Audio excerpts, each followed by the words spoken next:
Gabriela Riveros y esto es de Ida y Vuelta. De Ida y Vuelta es un espacio dedicado al análisis político donde nos proponemos debatir, comentar y reflexionar diferentes temas de interés global y regional. De Ida y Vuelta es un espacio producido por Algrano Press de Fundamedios. Bienvenidos.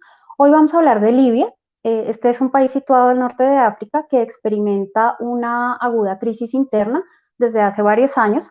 Sin embargo, las partes enfrentadas anunciaron el alto el fuego recientemente y habrá que ver si este se cumple y ello les permite avanzar en su transición. Este es un tema que ocupa y preocupa tanto a sus vecinos magrebíes como a los países de Europa mediterránea o el sur de Europa. Nos acompañan invitados desde Washington, Madrid y Rabat. Voy a Washington con Samir Benis. Samir es doctor en Relaciones Internacionales por la Universidad de Provence, en Francia, experto en temas relacionados con el Magreb, el contencioso territorial del Sahara Occidental y la política exterior del Reino de Marruecos. Es analista político, editor y cofundador de Morocco World News, un medio de noticias en inglés sobre África y los países árabes. Samir, buenas tardes, gracias por acompañarnos. Buenas tardes, gracias por la invitación. Gracias, Samir. Voy a Madrid con Javier Fernández Arribas, periodista. Él es licenciado en periodismo por la Universidad Complutense de Madrid, autor de los libros Casco Azul, Soldado Español, sobre el trabajo de los soldados españoles en los Balcanes, y Misión Líbano, acerca del trabajo de los soldados españoles en el Líbano. Javier es experto en información política nacional e internacional y en temas de seguridad y defensa. Participa en el programa Buenos Días Madrid, de Onda Madrid, y también es analista político en Televisión Española 24 Horas, Diario Crítico y Vocento. Es director de Atalaya, Entre Dos Orillas, una revista especializada en los países del Mediterráneo, los países árabes y africanos. Javier, buenas tardes, bienvenido. Buenas tardes desde Madrid y encantado de estar con vosotros, Clara. Creo que este tipo de programas donde podemos conectar con varios lugares del mundo, con personas expertas que son las que me acompañan, es muy útil para que la gente pueda conocer qué es lo que está ocurriendo en una zona como Libia, que es una zona estratégica y muy problemática. Muchas gracias, Javier. Vamos a Rabat con nuestro tercer invitado. Él es Mohamed Bendris Alami, exdirector regional adjunto de UNICEF para el Oriente Medio y el Norte de África.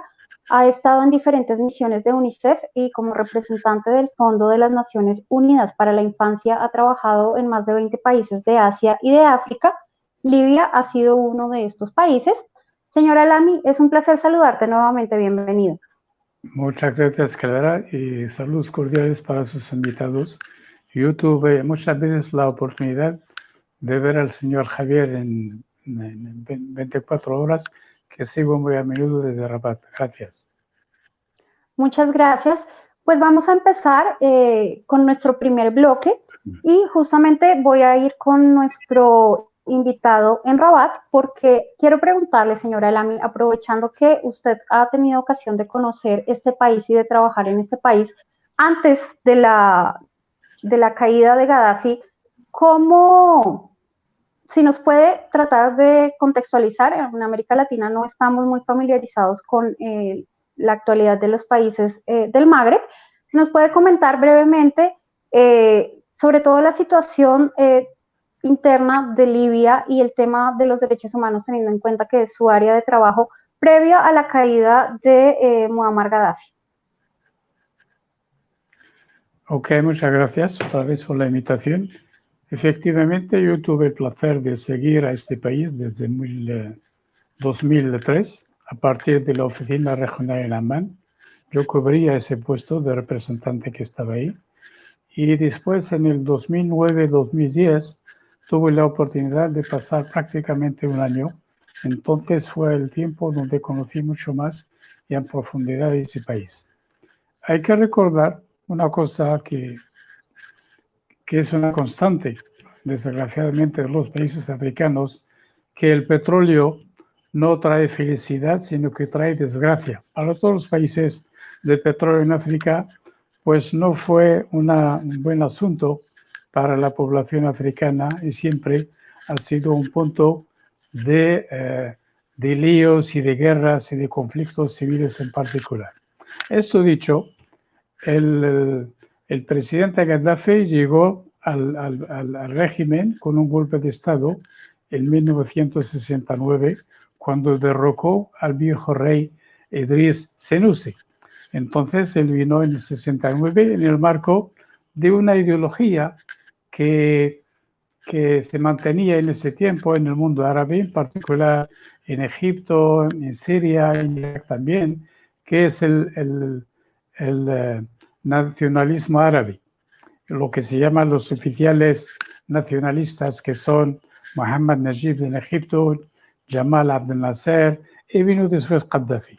Esto en el 69. Entonces, en el 75, Gaddafi escribió su libro verde, como me decía un embajador libio en un país africano, cuando estuvimos juntos, que es un libro verde de fuera, como la sandía, pero rojo de dentro, porque fue una inspiración del libro rojo de Mao Zedong, por el cual Gaddafi quería organizar la sociedad libia en términos de economía, en términos de fundamentos sociales, pero también en términos de relaciones internacionales. Entonces, para decirte que antes de hablar de derechos humanos en este país, había este zócalo que era muy fuerte y que imponía a todos los libios a seguirlo, porque era el Corán, digamos, entre comillas, para el pueblo libio. Esto condujo a un régimen muy dictatorial, y había una confusión, porque el Gaddafi mismo decía muchas veces: yo no decido nada, es el pueblo que decide. Pero cuando ves cómo el pueblo está constituido en congresos y en agrupaciones de poblaciones locales, son gente que no es electa, pero al fin y al cabo son gente que está elegida para ocupar un puesto determinado y para seguir una política determinada. Pero en paralelo, Libia no fue tampoco un país aislado, sino que hacía parte de la Unión Africana, fue muy dinámica, hacía parte de la Liga Árabe, también fue muy dinámica, y todas estas instituciones regionales también juegan el papel de hacer avanzar los derechos humanos, lo que hizo que Libia también se convirtió en un cierto nombre de instrumentos de derechos humanos a nivel internacional. Y yo puedo decir que a nivel de 2009, Libia ya había firmado y ratificado una docena de instrumentos internacionales, entre ellos el derecho del niño, la Convención contra la Violencia contra la Mujer, etcétera, etcétera. O sea, todo esto, pero la aplicación y otra cosa, había un abuso, había una desegregación, había una falta de respeto de la libertad individual de la gente, había un mal reparto de las riquezas del país, que fue también un país policial, hay que decirlo. La sociedad civil tampoco tenía un papel muy importante. Había dos ONGs muy importantes, que la primera estaba presidida por su hijo Saif el-Islam, que se llamaba Fundación de Caridad y Desarrollo Internacional, que llevaba Saif el-Islam, que intervenía en la guerra de Filipinas, que intervenía en la guerra de Irlanda, intervenía en muchos jaleos a través del mundo. Y había una segunda fundación también, dirigida por su hija, doctora Aisha, que se ocupaba más bien de caridad, de asuntos referentes a las mujeres. Entonces, en términos de derechos humanos, había este conflicto entre lo que era el libro verde y lo que eran los derechos humanos, como son conocidos a través del mundo. Libia también está muy metida en muchos conflictos internacionales, y recuerdo aquí la explosión del avión del Panam en 1988, que hizo más o menos 270 víctimas entre los pasajeros, la tripulación y la gente de Lockerbie, en la ciudad de Escocia, donde murieron también 11 personas. Y esto hizo que Libia, desde 1902 hasta 2003, estaba bajo embargo. Cuando se dice embargo, pues lo que sufre la población en general. A partir de 2008, Libia ya empezó a abrirse hacia la sociedad internacional. Después de un divorcio que prácticamente fue de 39 años, que tenían muy pocas relaciones y eran más bien relaciones muy conflictuales, meterse en acciones terroristas en todas partes, y eso causó un aislamiento tremendo de Libia en ese país. Y como dije, a partir de 2009 ya Libia empezó a volver otra vez al sistema mundial, al sistema de Naciones Unidas, y si se acuerdan bien, 2009, presidente Gaddafi era el presidente de la Unión Africana, Libia fue miembro del Consejo de Seguridad, y el presidente Gaddafi asistió a la Asamblea General de Naciones Unidas. Y yo me acuerdo muy bien, seguramente el señor Jamien también, quizás el señor Bernice también. Gaddafi, cuando hizo su alocución en la tribuna de Naciones Unidas, rompió la Carta de las Naciones Unidas criticando la composición del Consejo de Seguridad, criticando los poderes, los pocos poderes que tiene la Asamblea General. Hizo una crítica global al sistema de Naciones Unidas, pidiendo de que haya una reforma, etc. Entonces, para resumir, y paro aquí, que los derechos humanos teóricamente estaban ahí. Libia ratificó los instrumentos que se ratificaban en aquel momento a través del mundo, pero seguían utilizando el libro verde como referencia para gobernar a ese país. Y tercero, Libia estaba metida en un embargo internacional que la aisló del resto del mundo, y sus intervenciones eran siempre muy conflictuales. Y para terminar, pues fue un pasado bastante triste de más de 42 años del poder de Gaddafi en Libia, que no hizo avanzar muchísimo en el terreno de derechos humanos, a pesar de que la gente de Libia es una gente muy simple, muy, digamos, no son difíciles a gobernar, pero no tenían ningún derecho de expresarse, y lo que querían hacerlo han tenido que dejar el país, y son los que han vuelto después de 2011 y están ahora implicados en lo que estamos viviendo de Libia, y paro aquí. Gracias. Gracias, señora Lamy, por este completo reporte de lo que fue la Libia de Gaddafi durante 42 años. Recordemos que en el marco de lo que se conoce como la primavera árabe, pues Libia también tuvo una serie de protestas que se prolongaron durante varios meses. Y le preguntaba yo específicamente en relación con los derechos humanos, porque luego de muchas protestas, intervino la OTAN en Libia, argumentando proteger la vida de los civiles. Las protestas se prolongaron durante algunos meses y finalmente pues llegó la caída de Gaddafi, quien resulta muerto en octubre de 2011. Y como usted mencionaba en un análisis reciente, pues desgraciadamente la caída del dictador no significa democracia automáticamente, y Libia ha sido un claro ejemplo de ello. El país ha estado sumido en una crisis interna y en muchas situaciones de injerencias externas desde el año 2011 hasta ahora. Quiero pasar a Washington para preguntarle a Samir cómo ve, cuál es su lectura de esta crisis libia, desde una perspectiva árabe y africana, Samir. Pues desde mi perspectiva personal, pienso que aunque los libios bajo Gaddafi no vivían en las condiciones perfectas, creo que cuando hacemos una comparación entre lo que están viviendo ahora, lo que llevan viviendo desde hace 9 años hasta ahora, y lo que pasaba en Libia cuando Gaddafi estaba en el poder, yo creo que no hay comparación. Yo conozco a muchos libios, muchos amigos que trabajan conmigo cuando estaba en Nueva York o aquí en Washington, y que me comentan cada vez que hablamos de Libia que aunque los libios no gozaban de las mejores condiciones de derechos humanos, de libertad de expresión, etcétera, pero por lo menos disponían de lo básico para vivir de una manera digna. No había pobreza en Libia, no había conflictos, no había muertos, docenas de muertos al día, cada día en Libia. No había injerencia extranjera en Libia y los libios llevaban una vida digna.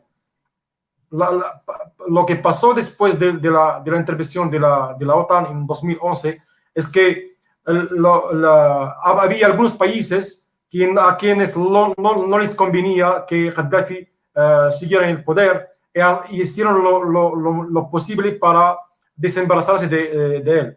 Pero nada más terminó la operación de la OTAN, dejaron el país, todas las instituciones del país se desplomaron. El problema es que en Libia no había una sociedad civil firme y sólida como hay en algunos países árabes, como por ejemplo Marruecos o Argelia o Túnez. Todo el poder estaba concentrado en las manos de Gaddafi, y cuando hubo la intervención de la OTAN, los países que intervinieron dejaron los libios luchar entre sí. Libia hasta después de más de 9 años, a pesar de todos los esfuerzos que fueron hechos para tratar de resolver el problema y de llegar a una solución política, ahora Libia está en manos de países extranjeros que están tratando de imponer su agenda. Si puedo ahora hablar del anuncio del alto fuego de la semana pasada. Espérame, Samir, que ese tema lo vamos a hablar en nuestro tercer bloque. Entonces, si quieres, digamos, agregar algunos elementos más sobre la crisis libia y lo que ha sido la crisis de estos años, o si no, me esperas y vamos ahorita al segundo bloque para abordar los temas. Es que lo que se llama la comunidad internacional ha defraudado a los libios. Cuando hubo la primera árabe, cuando hubo las primeras protestas contra Gaddafi, la OTAN se apresuró para intervenir. Pero después de la intervención, ni la ONU ni los países influyentes hicieron nada para ayudar a los países a reconstruir su país. Y cuando hay vacío, hay países que tratan de aprovecharlo. Es lo que ha pasado desde hace 9 años, sobre todo desde 2015. Hay algunos países que están tratando de aprovecharse del vacío que dejaron las grandes potencias, y están tratando de imponer su agenda. Eso lo voy a tratar de elucidar más tarde en la conversación. Gracias, Samir. Quiero ir a Madrid con Javier para preguntarle cómo se ve en Europa esta crisis libia que ya se ha prolongado durante 9 años, Javier. La vemos con mucha preocupación porque Libia es el patio de atrás de la Europa, no solo mediterránea, sino de toda Europa. Y Libia es un país estratégico por varias razones. Alamis lo comentaba, petróleo. Ahora mismo la clave de todo lo que está ocurriendo en Libia y lo que ha ocurrido en los últimos años es el petróleo, una materia prima que en Libia es de un valor y de una riqueza bastante grande porque su pureza es elevada y sobre todo porque el precio de su extracción es pequeño porque está a un nivel bastante accesible, con lo cual el petróleo libio es un petróleo muy querido en el mercado internacional y de eso se ha venido produciendo todo tipo de disputas y de cambios de poder. Hablaba el doctor Alamis de lo que fue el derrocamiento del rey por parte de Gaddafi en 1969, en lo que es que hay que recordar la composición de Libia en tribus. Por un lado, la tribu cirenaica, por otro lado, la tribu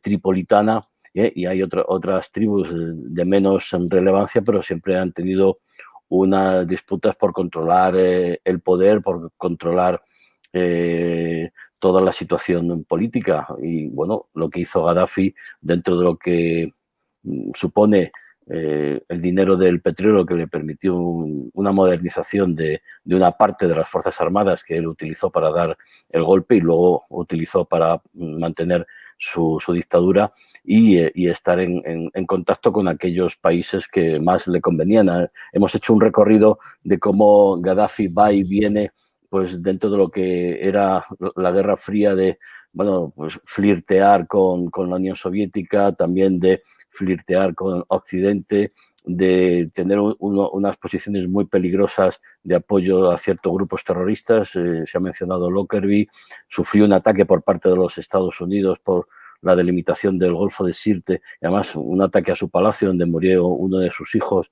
y algunos familiares. Y bueno, pues desde Europa ahora mismo lo que vemos es que las mal llamadas primaveras árabes fue en gran parte de los casos un desastre, porque algunas cancillerías occidentales pensaban que los países árabes eran lo mismo, ¿no? O sea, es como si tú consideraras que en Europa, Francia, Alemania, Italia, España, pues son países más o menos iguales. No se dieron cuenta de que efectivamente es muy importante que todos y cada uno de los países puedan vivir en libertad, puedan disfrutar de todos sus derechos, que pueda haber una democracia. Pero si tú en Occidente piensas que que la democracia occidental se puede trasladar a los países árabes, pues es un grave error, además porque cada país es diferente. El caso es que en el tema de Libia, desde mi humilde punto de vista, había muchas facturas pendientes. Vamos conociendo cómo algunos tribunales abren algún tipo de proceso por financiación irregular de campañas electorales de algunos presidentes, por ejemplo, en Francia o en otros países, también en Italia, y cómo eso podría explicar la insistencia por parte de máximos dirigentes políticos en Francia, incluso en el Reino Unido, por derrocar a Muammar el Gaddafi, que en ese momento estaba manteniendo una situación de intentar mantenerse dentro de lo que eran las protestas que, recordemos, se habían iniciado en Túnez. Pero lo ha dicho muy bien Samir, es una vergüenza cómo la OTAN interviene militarmente.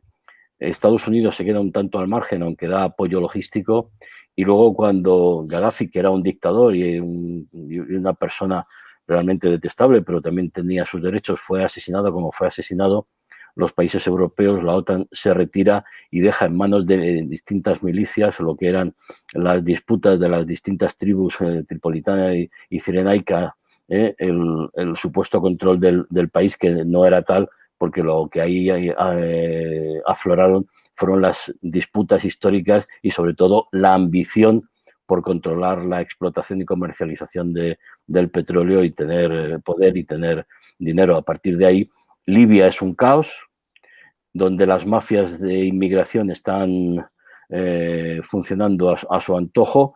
Son miles y miles de seres humanos los que han muerto en el Mediterráneo porque las mafias han encontrado por Libia una vía de intento de llegar a Europa, y luego el tráfico de drogas, de armas, de seres humanos, etcétera, etcétera, por Libia hace que ese país sea una amenaza, no ya solo para los países vecinos, que lo es, porque Túnez, Egipto y demás se ven amenazados. Además, en el Sahel está incrementándose la influencia del Daesh, de terroristas que han huido de Siria y de Irak y que se están reagrupando allí, y además es una amenaza para toda Europa, porque la ambición del presidente turco Erdogan por el gas y el petróleo de toda esa zona está produciendo unas tensiones muy graves con Grecia, incluso en el seno de la OTAN. Y me paro aquí y ya tendremos tiempo de analizar más cuestiones. Muchas gracias, Javier. Pues vamos a pasar a nuestro segundo bloque, porque si hay algo que se puede destacar de las intervenciones de nuestros tres invitados, es que el país quedó sumido en una situación de caos y de crisis y en una guerra civil que ya se ha prolongado durante 9 años. han sido diferentes obstáculos para la transición, para lograr una democracia, para que el país tenga estabilidad y sobre todo una situación de paz interna.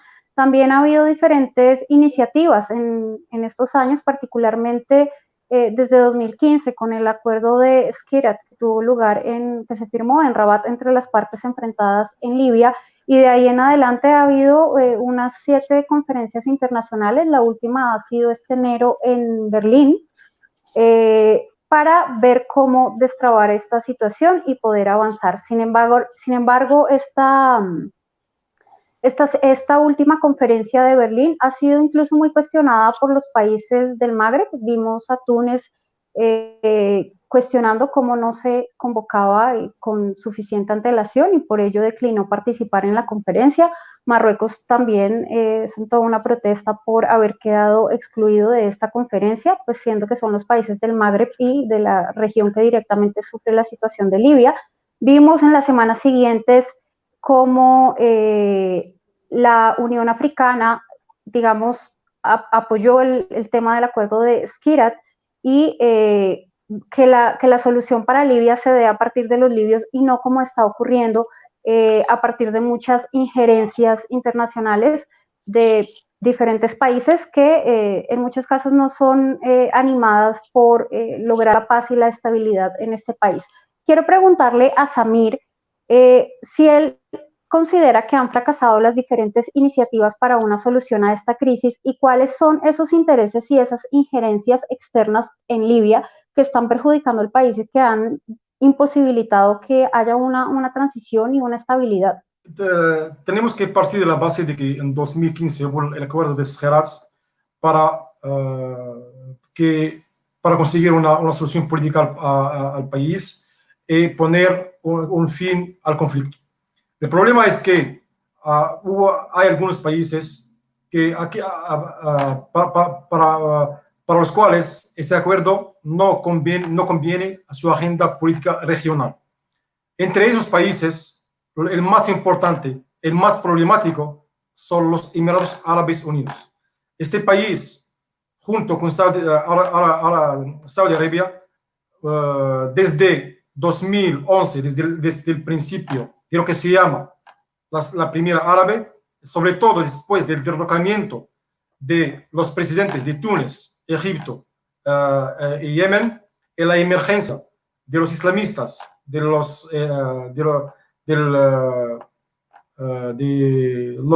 hermanos musulmanes, empezaron a sentir amenazados por una marea islamista en toda la región, porque sintieron que si hubiera democracia real en todo el mundo árabe, los hermanos musulmanes saldrían como los más fuertes. Eso pondría en entredicho y amenazaría el status quo y la continuación de su poder. Por eso, desde entonces, trataron de hacer lo máximo posible en su poder para abortar toda voluntad de las calles árabes de establecer y afianzar un sistema democrático. Por eso empezaron con Egipto y después Libia era la segunda fase. Por eso, cuando hubo el acuerdo político, Haftar se opuso al acuerdo, dado que los Emiratos temían que el gobierno de Sarraj estuviera bajo la influencia de los islamistas, le apoyaron con dinero, con logística y con armas para tratar de derrocar al gobierno de Libia. El punto álgido del conflicto llegó en abril de 2019, cuando a Haftar, nada más en el mismo día en que el secretario general de las Naciones Unidas llegó a Libia para tratar de allanar las diferencias entre los actores libios y conseguir una solución política, lanzó su campaña militar para tratar de capturar Trípoli. después, después de 15 meses, su operación ha fracasado. En noviembre del año pasado, Turquía también entró de lleno en el conflicto. Ahora estamos en un conflicto más estancado que nunca y no sé si habrá una voluntad política para conseguirlo. En mi opinión, la única solución para conseguir una vía política para evitar una guerra total en Libia es tratar de revisar el acuerdo de Skhirat, que es el acuerdo que da la legitimidad tanto al gobierno de Libia, que es el gobierno reconocido por la comunidad internacional, como al Parlamento de Tobruk. Si no hay una voluntad de revisarlo, no habrá solución. En mi opinión, estoy un poquito pesimista porque los Emiratos no tienen ninguna intención de aflojar o de reconsiderar su posición en Libia, a pesar del hecho de que han visto que su estrategia ha fracasado. Más de 4 años de apoyo a Haftar han fracasado y cuando Libia entró de lleno en el conflicto, nada más, solo 7 meses después ha conseguido poner una balanza, un equilibrio en el conflicto y ha abortado la agenda regional de los Emiratos. Pero, dado que el conflicto está estancado, hay muchos actores internacionales. Hay Rusia, Francia, Egipto, Arabia Saudita y los Emiratos. Si no hay una voluntad americana de intervenir y de poner a los países involucrados bajo presión, sobre todo a los Emiratos, no creo que haya una solución. Ahora estamos a menos de 3 meses de las elecciones americanas. La semana pasada hubo un anuncio de alto el fuego. Después de ese anuncio, muchas personas, muchos medios de comunicación lo saludaron como si fuera una solución al conflicto. Pero el problema es que en ese anuncio hay algunas discrepancias entre los dos anuncios, entre el del gobierno de Libia y el del Parlamento de Tobruk. Por ejemplo, el Parlamento de Tobruk quiere que la ciudad de Siria sea la nueva sede del gobierno provisional de Libia. Que la ciudad de Sirte sea una ciudad desmilitarizada. Mientras que, entre otras cosas, mientras que el gobierno de Trípoli, de Libia, quiere que la base aérea de Jufra, que la ciudad de Sirte, sean zonas desmilitarizadas y que el gobierno recupere el control y la soberanía sobre todo el territorio nacional. Solo cuando uno lee los anuncios se da cuenta de que esas discrepancias, el hecho de que no haya mecanismos para que las dos facciones se sienten a la mesa de negociación para empezar, para tratar de reavivar las negociaciones políticas. Para eso me pone a ser más pesimista y me empuja a pensar que ese anuncio lo hicieron solo para ganar tiempo y para ver lo que va a pasar en los Estados Unidos dentro de 2 meses. Solo para terminar esa idea, de aquí hasta noviembre o a lo mejor hasta finales de este año, no creo que haya ningún atisbo de una solución política, porque mientras no haya voluntad americana de involucrarse plenamente en el conflicto y de poner bajo presión a los Emiratos que han violado las resoluciones de la ONU con relación al embargo de armas, no habrá solución. No habrá solución política. Voy a Rabat con el señor Alami porque quiero preguntarle cuál es su lectura de la situación libia, cómo se ve esta situación y esta crisis libia en África y pues particularmente desde Marruecos, que es el país donde está actualmente, y cuáles son esos intereses e injerencias externas que hay actualmente en Libia, señor Alami. Ok, muchas gracias. Yo creo que es muy importante saber el contexto de este conflicto, de esta guerra, de esta crisis. Yo puse 7 causas indirectas y 7 causas indirectas, solamente para dar una imagen de la situación. La primera, como yo decía antes, es la arrogancia política del presidente Gaddafi. Era una persona muy arrogante, era su manera, para él era una cosa normal, pero molestaba muchísimo a la gente. Un segundo punto que es muy importante también hay que considerarlo, que sigue de actualidad, no con Libia, pero con otras potencias económicas que están emergiendo en el mundo, es deshacerse del dólar. Él no quería hacer intercambios de petróleo contra el dólar, sino otra moneda, que él hablaba de una moneda africana. Este es un punto muy importante para comprender el interés de Estados Unidos en este conflicto. También es una cosa que yo he oído cuando yo estaba en Libia, querían crear una zona de comercio libre como Dubái y hacer otro Dubái en Libia frente de Europa en la entrada de África sería un desastre para Dubái. Y eso puede explicar perfectamente por qué los Emiratos están muy involucrados en este conflicto y son quienes más ayudan a Khalifa Haftar en términos de logística, de apoyo militar muy fuerte. Otro aspecto también es la influencia creciente de Gaddafi en África.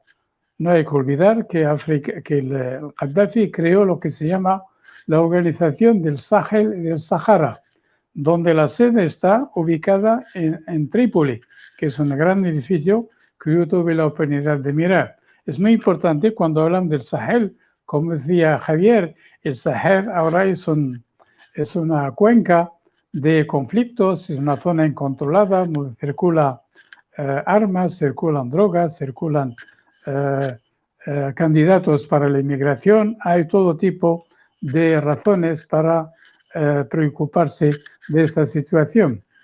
Otro punto también que ha sido evocado por Samir es la represión contra los islamistas, en particular los hermanos musulmanes. Y al respecto hay que decir, hay que reconocerlo, y eso está documentado, no es un invento mío, que Estados Unidos, ellos han decidido apoyar a los hermanos musulmanes, viendo que la mayoría de las dictaduras tratan muy mal a los islamistas, decidieron apoyar a los hermanos musulmanes. Y es lo que pasó en Túnez, pasó más tarde en Egipto, pero fue también derrotado por el golpe de Estado del presidente actual. En Siria hasta ahora no han encontrado el camino de la paz, todavía están ahí dando vueltas, porque hay países que no quieren que los islamistas toman el poder. El único país que mantiene su decisión al respecto es ahora Marruecos, porque Marruecos ahora tenemos al PGD, que es el partido de los islamistas que están gobernando ahora por el segundo mandato, porque la constitución marroquí, que fue revisada en 2011 después de la primavera árabe, les dio derecho de ser al frente del gobierno porque han obtenido la mayoría en las elecciones legislativas. Y otro asunto que fue también dicho por Javier es la divulgación de algunos compromisos con los líderes europeos. Yo estoy de acuerdo por el caso de Sarkozy en Francia, financiamiento de sus elecciones, el problema de Italia y otros también países que han beneficiado de su apoyo. Estos son los primeros indirectos. Las otras causas, pues, es la autocracia del régimen dominado por la familia del Gaddafi y el complejo de los congresos de la población, que son también peones del régimen que no dan ningún espacio a los demás. No hay una constitución que establezca la organización y la gobernabilidad del gobierno. Y eso explica que cuando se derrocó el Gaddafi, Libia se quedó sin instituciones, no había instituciones. Y la otra falta también, yo estoy de acuerdo con Samir, que la coalición, cuando hizo la guerra, se fueron sin preocuparse por el devenir, por el porvenir del país. Tenían que crear una estructura provisional, hasta poner sobre pie un sistema político que pueda hacer volver el país a la estabilidad y que la gente viva en paz. Esto no se hizo, pero hago aquí una observación, una paréntesis, la puede abrir, donde los occidentales se han metido, nunca han dejado propio a ningún país, ni en Afganistán, ni en Irak, ni en Somalia, donde han estado, han dejado todo derrotado y se fueron. Irak desde 2003 ahora todavía no ha conseguido su estabilidad, no ha conseguido paz. Siria sigue ahora en guerra hace ya casi 10 años. Libia está ahí, Somalia tampoco nunca consiguieron hacer un gobierno. Eso es una situación que vivimos desafortunadamente en todos los países que han pasado por guerras. Otra cosa también es la precariedad de la capa social. Es verdad que la gente no moría de hambre porque el régimen acordaba un 5% del PIB para asistencia a las familias pobres. Yo estuve en Libia y el pan pues estaba sin pagar. Puedes coger el pan y no pagas nada y se vas. Pero yo tuve la oportunidad de visitar a los países del Golfo y entre los países del Golfo y Libia no hay ninguna comparación. O sea, siguen sin carreteras, hay problemas de agua potable, hay problemas de saneamiento, las viviendas no son correctas. Cuando estoy teniendo en cuenta el income, el ingreso del país, el dinero del petróleo, es una población en aquel tiempo de 6 millones, o sea, no es un gran país. Otra cosa también, desarrollo una vía, porque Libia puede desarrollarse su economía sobre otras bases. Libia podría tener el turismo, tiene una capacidad y tiene una riqueza de los restos de romanos increíble, tiene bonitas playas, está cerca de Europa, puede desarrollar puede hacer agricultura también, pero el 93% de la economía libia está basada en el petróleo. Esto también es una falta, en mi punto de vista, de gobernabilidad de parte del régimen político de ese país. Y vino la marea de la primera árabe que quería limpiar todo. Limpiar todo está bien, pero ¿cuál es la alternativa? ¿Qué dejamos detrás? ¿Qué vamos a poner para reemplazar lo que no gustaba?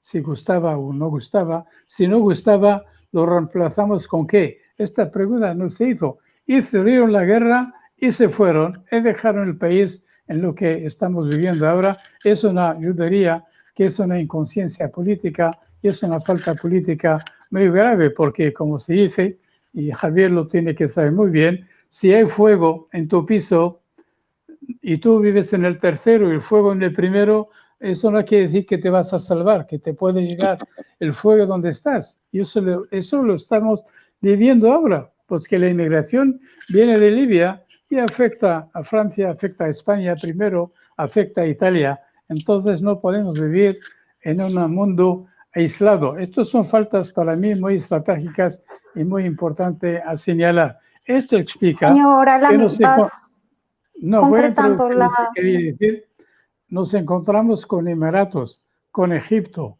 con Turquía, con Rusia, con Francia, que hace un discurso doble, reconoce al gobierno de Sarraj, pero está apoyando militarmente al Jalifa Haftar. También la discordancia entre Francia e Italia, Alemania, o sea, incluso entre los europeos tampoco hay una uniformidad de posición desde el punto de vista. Me quedo aquí. Gracias. Gracias, señora Lamy. Y voy a ir a Madrid con Javier para preguntarle si en su opinión, ya que sigue este tema con bastante intensidad, han fracasado las diferentes iniciativas que se han promovido para una solución a esta crisis, teniendo pues como último referente la conferencia de Berlín, y cuáles son esos intereses e injerencias externas. ¿Por qué tantos actores interesados en intervenir en Libia? Ahí vemos a Turquía, vemos a Rusia, en una menor medida Estados Unidos, algunos países europeos, como comentaban nuestros otros participantes. ¿Cómo ves esto desde Europa, Javier? Yo no estoy en absoluto de acuerdo en que Emiratos sea el único responsable, como está diciendo Samir, en absoluto. Yo creo que las injerencias externas son de muchos países, de muchas potencias, todos tienen sus intereses y, bueno, desde el propio Qatar y su apoyo a los hermanos musulmanes, que se ha demostrado que tienen unos intereses y unas actuaciones de apoyo a grupos extremistas inaceptables, ¿no? Lo estamos viendo como el apoyo de Qatar, una investigación del Times en el Reino Unido, sacaba a colación el apoyo de Qatar a grupos radicales en el Reino Unido bastante peligroso. O vimos, se ha mencionado aquí el tema de Egipto y los hermanos musulmanes y el presidente Morsi. Bueno, la experiencia de la presidencia del señor Morsi es absolutamente desastrosa para Egipto, hasta el punto de que había 22 millones de firmas pidiendo al ejército que derrocara a un presidente que había promulgado una constitución absolutamente sectaria, una constitución que, bueno, daba una serie de prerrogativas en favor de los islamistas que no tenían en absoluto nada que ver con lo que era la sociedad egipcia. Luego, lo que ha sido la presidencia del señor al-Sisi o lo que fue la represión, ahí, no, por supuesto, no podemos estar de acuerdo en que esa represión fuera como se hizo, pero yo creo que en este caso habría que analizar los objetivos de grupos islamistas, porque, por ejemplo, Egipto se ve muy amenazado porque el gobierno del señor Sarraj en Trípoli está sostenido por una serie de milicias que están también promoviendo y sosteniendo a grupos terroristas en el Sinaí que están provocando atentados y que están intentando desestabilizar Egipto. Egipto ha movilizado a su ejército porque está viendo cómo la injerencia de Turquía, se habla de Emiratos, pero y Turquía, que ha violado el embargo de armas, etcétera, etcétera, y que no ha tenido ningún tipo de reparo en enviar mercenarios sirios, somalíes y también unidades militares turcas y todo tipo de armamento para intervenir. Pero bueno, ahí tenemos enfrentados, o lo ha dicho Alamis, a Italia y a Francia, porque hay que recordar que cuando se derroca a Gaddafi, los europeos no tienen una intervención permanente porque había una división por intereses económicos, porque las empresas petrolíferas francesas y las italianas chocaban y cada una quería mantener los contratos que se le habían prometido en cuanto a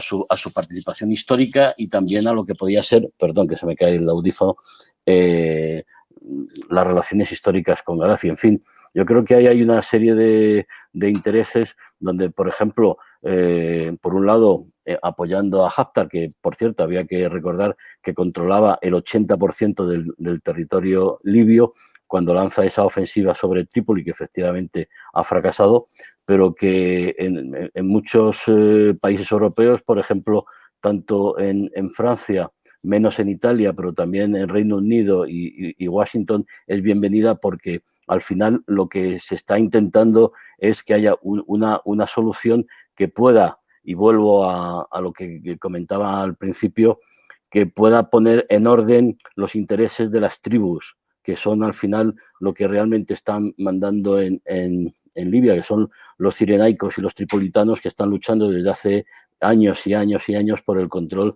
no solo del país y de sus recursos, sobre todo del petróleo, que es lo que les da el dinero y el poder. En ese sentido, es muy difícil efectivamente que políticamente se llegue a un acuerdo si no hay una presión, pero tenemos, y en eso estoy de acuerdo con Samir, a los Estados Unidos fuera de órbita porque el señor Trump está a lo suyo y veía su reelección y bueno, y se ha olvidado de la política exterior hace ya tiempo, y eso, bueno, permite a Rusia tener bastante chance no solo en Siria, donde controla buena parte del país, también ahora en Libia, porque Rusia está muy interesada en el Mediterráneo.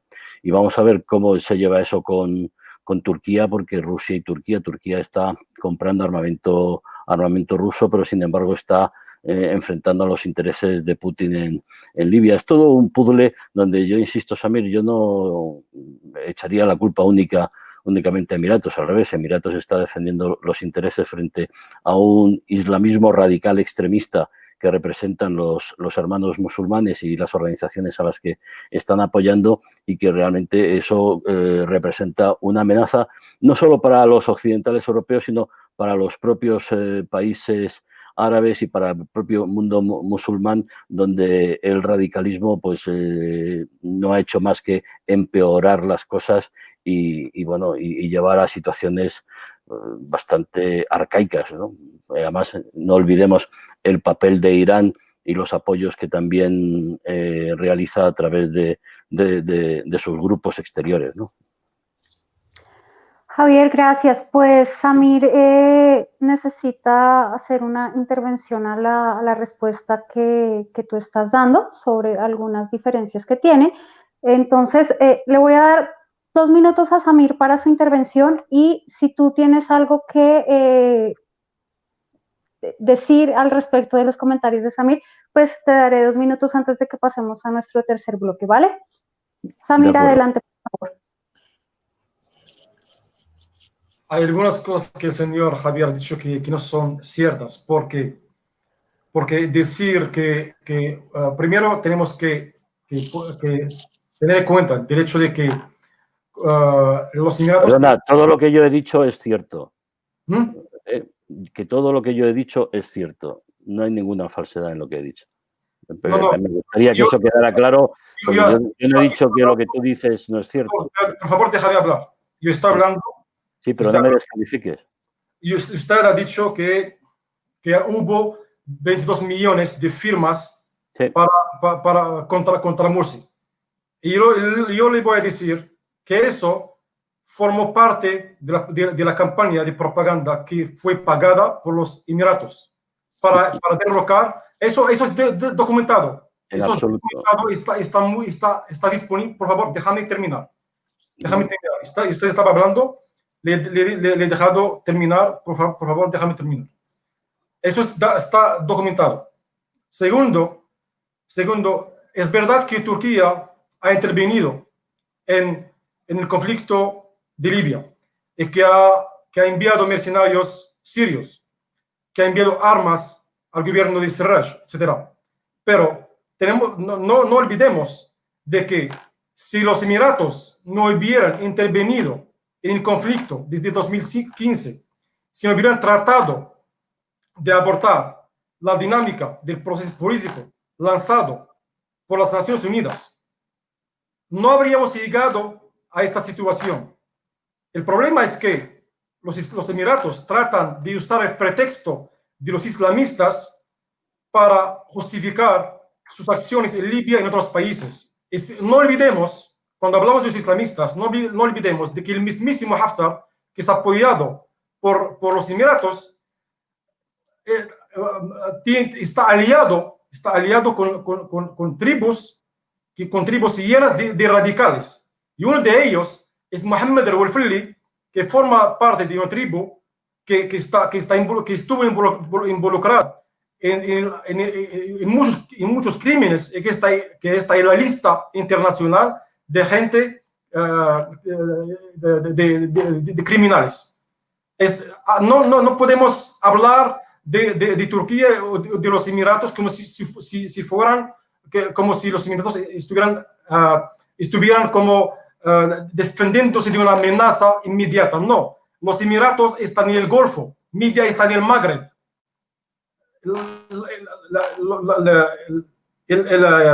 El objetivo de Libia es político, es evitar el establecimiento de la democracia, no del islamismo, porque ellos temen que haya democracia en el mundo árabe.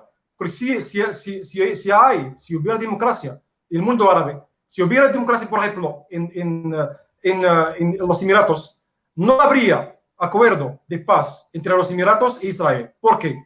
Todo el mundo sabe que la mayor parte de la calle árabe está opuesta a todo acuerdo de paz, por ejemplo, con Israel, hasta que haya un acuerdo de paz sobre Palestina. Bueno, tenemos que plegar al tema que estamos tratando. Yo sé que tienen... Lo entienda todo. Javier, ¿tú quieres responder a lo que ha planteado Samir rápidamente en 2 minutos antes de que pasemos a nuestro tercer bloque? Vamos a ver, pedirle que no descalifique las cosas que yo digo porque están demostradas, y yo le hubiera invitado a estar en Egipto cuando yo estuve y me enseñaron las firmas, no es ningún tipo de propaganda, y ahí está lo que es la vida ahora mismo y lo que son las votaciones en Egipto. Pero vamos, no voy a ampliar lo que es el asunto de lo que ha ocurrido en Egipto, porque nos daría pie para bastantes horas de debate y discusión. De lo que se trata es que la forma de convivencia, la forma de estabilidad, la forma de progreso en los países árabes no va a venir en absoluto, ni de broma, de la mano de los hermanos musulmanes ni de los islamistas radicales. Y digo radicales porque, por ejemplo, Emiratos no tiene ningún tipo de problema en Marruecos, y ahí están gobernando los islamistas moderados de la mano del rey Mohamed VI, y con una constitución consensuada por parte de todos, que fue reformada no hace mucho tiempo para recortar un poco los poderes del rey y que pudiera tener el gobierno cierto funcionamiento en algunos aspectos. Eso es lo que se está dilucidando, lo que es un esquema, una forma de vida bajo un islamismo radical absolutamente invivible e irrespirable, como por ejemplo podemos pensar que sucede en Irán y en otros países, y con gente que está defendiendo sus propios intereses, que es el caso de Qatar con Irán, que ha tenido una serie de acuerdos para poder mantener y sobre todo llevar adelante sus pozos de gas que están justo en el mar, en la frontera marítima con Irán. Entonces, a partir de ahí, señalar a uno es lo que yo digo, creo que es un error, porque ahí todos tienen sus intereses, todos, absolutamente todos. Las milicias islamistas radicales, habría que ver quién atacó el consulado norteamericano en Bengasi, ¿no? Y qué es lo que ocurrió allí, teniendo en cuenta que esos grupos estaban apoyando al gobierno que estaban apoyando. Entonces, creo que si nos ponemos a decir quién es en una situación como es el conflicto de Libia después de tantos años, donde yo insisto, hay una enorme responsabilidad europea que provocó el derrocamiento de Gaddafi y luego les dejó tirados y se fueron porque había una serie de intereses cruzados que ponían en riesgo incluso la Unión Europea, pues a partir de ahí, si queremos encontrar una solución, tiene que ser una solución donde se reconozca el papel de todos y cada uno de los actores que está, y que podamos conciliar lo que es cuestiones históricas, insisto, de las tribus, que tienen muchísimo más peso de lo que en Europa o en otros países pensamos. Yo sigo. Discúlpenme, pero no puedo yo extenderme. Tengo que pasar al tercer bloque, además porque nos estamos alejando mucho del tema del que estamos hablando, que es Libia, y queríamos aproximar unas realidades desconocidas para América Latina. Se nos está terminando el tiempo y todavía nos queda un bloque, entonces, si les parece, reservan los comentarios para la última intervención. Vamos a pasar a nuestro tercer bloque, porque hace algunos días las partes enfrentadas en Libia anunciaron un alto el fuego. Esta sin duda es una noticia relevante que ha recibido, ha sido celebrada por la comunidad internacional.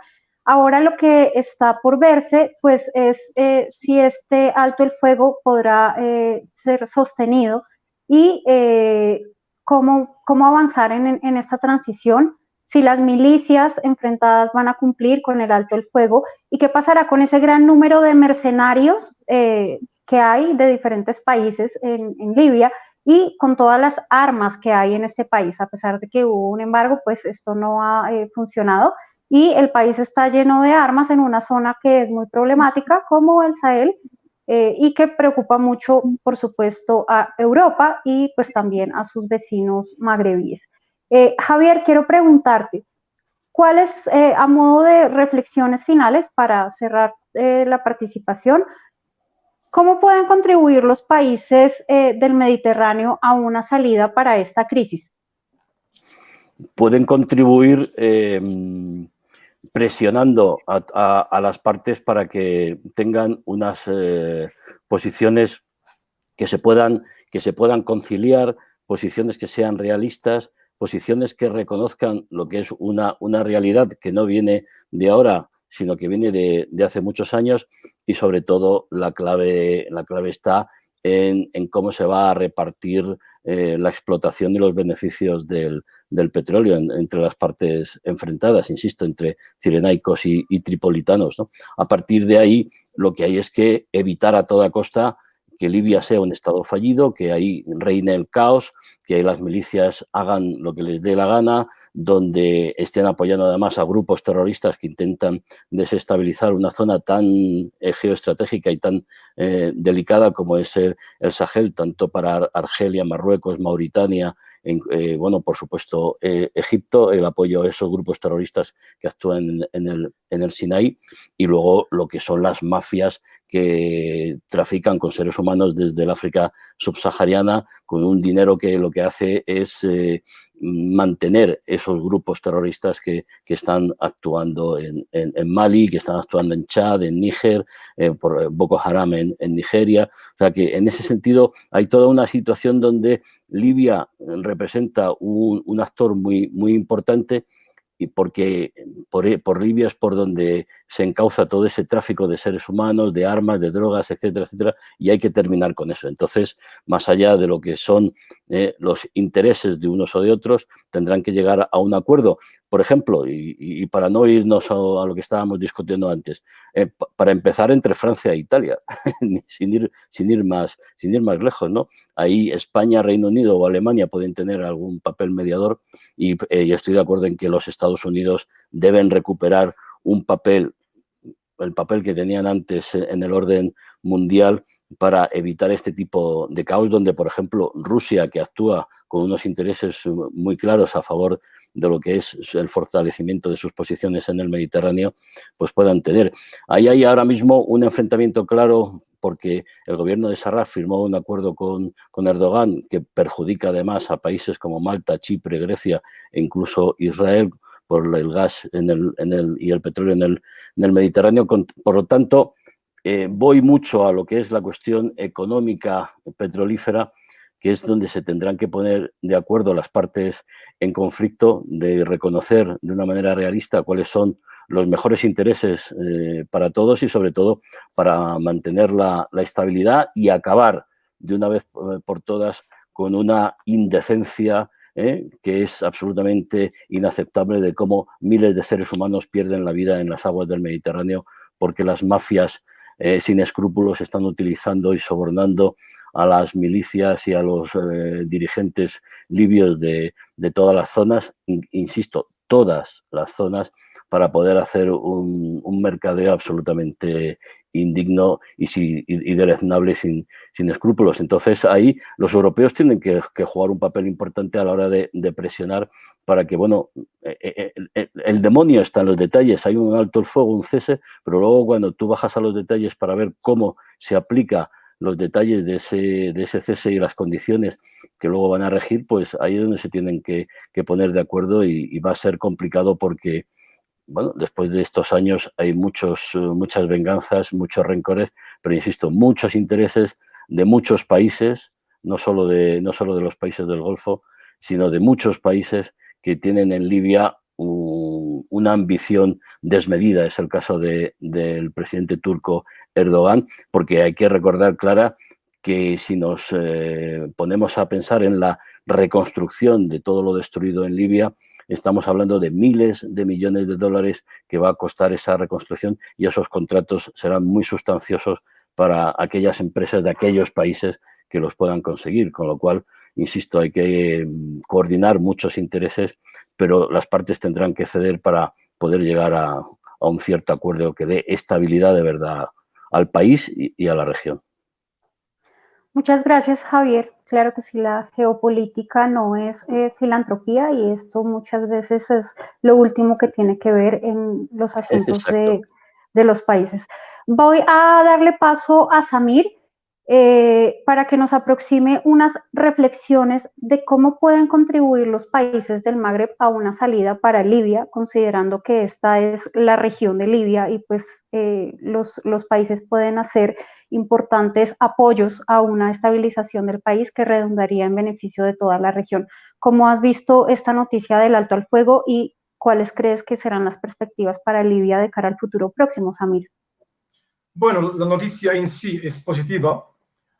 Puede dar algunas esperanzas de que haya un acuerdo en el porvenir, pero el problema es que, como he dicho al principio de este programa, es que no hay discrepancias entre el anuncio del gobierno de Sarraj y el anuncio del Parlamento de Tobruk.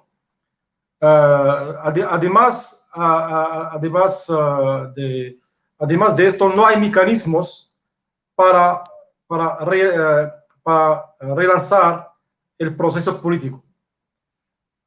Otro punto es que mientras no haya voluntad americana de involucrarse de lleno, de manera completa y con buena fe en el conflicto de Libia para presionar a todas las partes para que se sienten a la mesa de negociación para conseguir un acuerdo político, no hay esperanzas de que podamos hablar dentro de 2 o 3 meses de un acuerdo político, porque por ahora estamos en las vísperas de las elecciones americanas y sabemos que el presidente americano no está interesado en Libia. Lo que más le importa son las cuestiones internas, o si hay una cuestión extranjera que le pueda hacer aparecer con sus partidarios como un jefe de Estado que consigue lo que sus predecesores no pudieron conseguir, como por ejemplo el caso del acuerdo de paz entre los Emiratos y Israel. Yo creo que la solución de Libia pasa por un involucramiento lleno y un acuerdo entre los países del Magreb, entre Marruecos, Argelia y Túnez, porque los tres, a diferencia de los demás países, por ejemplo, a diferencia de Egipto, que apoya a Haftar y al Parlamento de Tobruk, y de los Emiratos, etc., Marruecos, Argelia y Túnez han mantenido su distancia, y Marruecos ha sido el país que ha abrigado las negociaciones que desembocaron en el acuerdo de 2015. Y como ha dicho Marruecos, por activa y por pasiva, la solución debería pasar por una revisión del acuerdo de Sferaz. Yo veo en el viaje que hicieron Khalid al-Mishri y Aqil Saleh, que hicieron a Marruecos a finales de julio, yo veo que hay una esperanza de que haya una cierta coordinación entre Marruecos y los Estados Unidos para tratar de reavivar el proceso de paz. ¿Por qué digo eso? Porque 2 semanas más tarde, después de esas visitas a Marruecos, el embajador americano a Libia se reunió con el jefe del Parlamento de Tobruk, Aqil Saleh, el 10 de agosto en Egipto, y después se trasladó a Turquía, y se reunió con altos funcionarios turcos, y días más tarde hubo el alto el fuego, el anuncio del alto el fuego. Eso me lleva, a pesar de mi pesimismo, eso me lleva a tener esperanzas de que los Estados Unidos, la burocracia del Departamento de Estado, está tratando de conseguir un semblante de paz en Libia. Eso, espero que Marruecos recupere su papel de líder en el conflicto de Libia, y que también los Emiratos se den cuenta de que su ilusión de ser la potencia dominante en el mundo árabe es un sueño que nunca lo van a conseguir.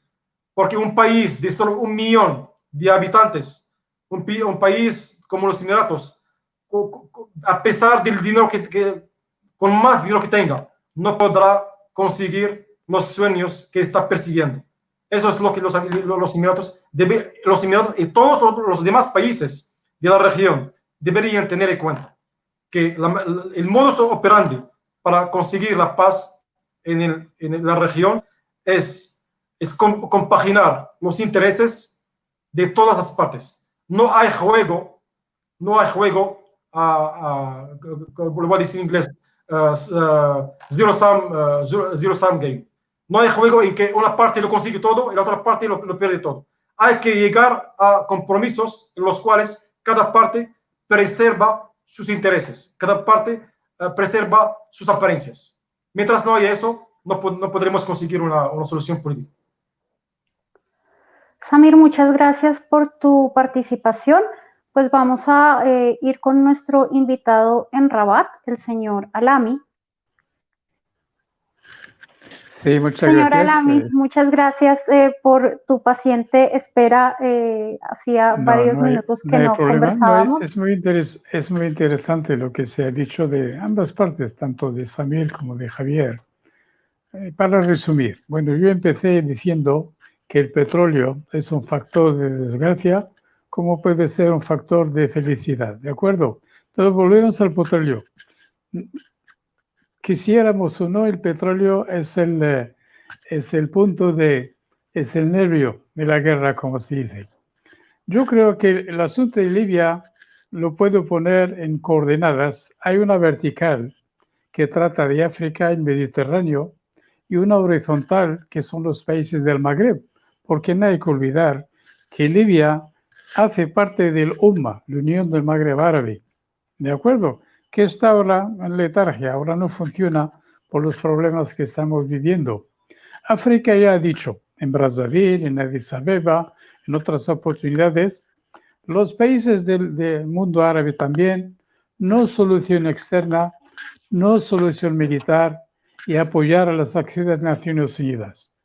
¿De acuerdo? Estas son las constantes, hay que contenerlas en mente. La iniciativa de Naciones Unidas dio lugar a la iniciativa al acuerdo de Sjerat, ¿de acuerdo? Porque fue el alemán, el representante del secretario general en Libia, que dio el liderazgo y fue hospitalizado, digamos, aceptado por Marruecos, que organizó todos los contactos, porque Marruecos no tenemos fronteras, no tenemos intereses particulares con Libia y queremos contribuir a una paz para ese país. Esa es la primera constante. La segunda, Marruecos, de una cierta forma, está en la misma línea que Túnez, que Argelia, los tres están más o menos en la misma línea política. Tiene apoyo de Europa, tiene apoyo de Estados Unidos, ya hizo un trabajo. Este trabajo no es suficiente según el contexto actual, se puede revisar y aquí estamos hablando de Sjerat 2, o sea que no es el Corán. Un acuerdo de paz no es el Corán o no es la Biblia, que no se puede tocar, todo se puede tocar, todo se puede renegociar, porque las cosas cambian de un día a otro, de un año a otro. Hay que recordar también que el Congreso Nacional General, que está en Trípoli, contiene más o menos 2/3 de sus miembros. Sin embargo, la Cámara de Representantes de Benghazi tiene 1/3, ¿de acuerdo? Pero los dos vienen a Marruecos, negocian con Marruecos y quieren que Marruecos tome el liderazgo de negociar, de preparar la negociación para un segundo Sjerat 2. Esto es una cosa también muy importante. Los americanos, yo estoy de acuerdo con Samir en esto, deben tomar una posición más clara y más fuerte porque tienen influencia sobre la mayoría de los actores. Turquía es miembro de la OTAN, Saudí es un alineado y un protegido de Estados Unidos, Egipto igual, los Emiratos igual, el OTAN también contiene a Europa, con su Alemania, con su Francia, con su Italia, con su Grecia, con su Chipre, todos están ahí. O sea, tienen un medio de presión sobre esta parte del mundo. También tenemos la Unión Africana, pero la Unión Africana, Marruecos hace parte, Libia hace parte, Argelia, Túnez, también tenemos un capital en la Unión Africana para poder imponer un punto de vista cuando llegue el tiempo de hacerlo. La retoma del asunto de Naciones Unidas es la única garantía. Mi punto de vista, como funcionario de Naciones Unidas también, es la única garantía para asegurar un cambio suave y sostenible. Porque ni Italia, ni Francia, ni Alemania, ni Turquía van a tomar una posición francamente imparcial, digamos. No, siempre tiene intereses que están ahí. No estamos contra los intereses. Pero vuelvo otra vez a lo que decía Javier desde el principio, hay que hacer contribuir a las tribus, la gente, los libios mismos, e intentar delimitar un poco a la intervención, a la influencia extranjera, porque es la que hace el desorden en lo que se puede conseguir. Entonces, vuelvo otra vez, GERAS 2 es una buena estrategia. Los americanos tienen que ser más digamos, más efectivos en este lío. Y tercero, si los americanos tienes más, digamos, más fuerza para Rusia, pero también pueden dominar a los demás actores que intervienen en este conflicto. Es lo que puedo decir. Pero si no, la candidatura de Marruecos para albergar otra ronda de negociaciones es muy posible y no creo que tendrá ningún problema ni con la Liga Árabe, ni con Túnez, ni con Argelia, ni con Europa, ni con África, cualquier país del mundo. Yo creo que tenemos una experiencia de muchos siglos, no es de años, una potencia de muchos siglos negociando asuntos diplomáticos. Lo podemos hacer, tenemos la capacidad, tenemos un capital, tenemos la confianza de las dos partes, excepto de Haftar también, pero Haftar también, no, yo no digo que hay que echarlo fuera, no, hay que escucharlo, hay que saber lo que quiere, qué es lo que quiere conseguir, ser el presidente de ese país, tener su parte del pastel, del petróleo, qué es lo que quiere. Yo creo que todo se puede negociar, se puede poner sobre la tabla, la mesa de negociaciones, y se puede llegar porque los recursos de Libia llegan para todos los libios, para todos, 6 o 7, 8 millones, lo que tienen como riqueza, tanto de petróleo como de agricultura, como de turismo, como de la industria que pueden hacer, es para vivir mejor, incluso mejor que los países del Golfo. Yo creo con esta mención, digamos, optimista, termino mi intervención y muchas gracias. Muchas gracias, señora Lamy. Pues hace falta también tener una visión optimista frente a estos asuntos. Esperemos que, bueno, pueda mantenerse alto el fuego, que en principio es una buena noticia, y que bajo el auspicio de Marruecos, que ha acompañado la salida de una Libia que parta desde los mismos libios, pueda encontrarse una solución que permita la estabilidad a este país y a la región del Magreb. A ustedes muchas gracias por acompañarnos desde Madrid, Washington y Rabat, y a todas nuestras audiencias por acompañarnos en este programa dedicado a Libia y a la crisis libia. Nos veremos en una próxima edición para ver qué está ocurriendo en otro lugar del mundo.